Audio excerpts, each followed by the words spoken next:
init. Nay! Anong ginagawa mo dyan? Pinapainit ko lang to lutuan natin. Uso kasi to, anak. Uso, Nay? Bakit di na lang doon sa kusina? Sobrang init ng Pilipinas ngayon, ayan, pwede ka na magluto. Diba? Tipid sa gas. Grabe! Ang talino mo, Nay. Makakatipid na ako neto. Anak, check mo nga dyan yung sinain ko. Okay na po to, Nay. Ano ba naman tong batang to? Tanghali na nakahilata pa din.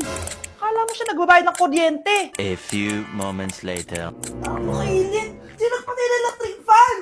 Ang init na nga sa Pilipinas, tapos mapatay pa electric fan eh.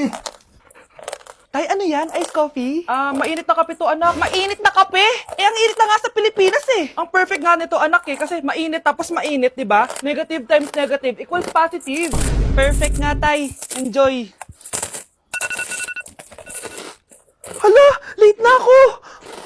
Ano to? Sinuspindi na ang face-to-face classes sa ilang paaralan sa bansa dahil sa sobrang init. Yes, makakatulog pa ako ulit. Ay, sa wakas, makakaligo na rin ako.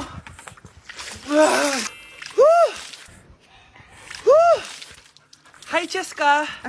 Hi. Alam mo ba kung bakit mainit sa Pilipinas? Bakit? Kasi, hot ako. Pero natabo. Yan, ang init-init na ka sa Pilipinas tapos mag-joke ka pa ng ganyan. Sungit!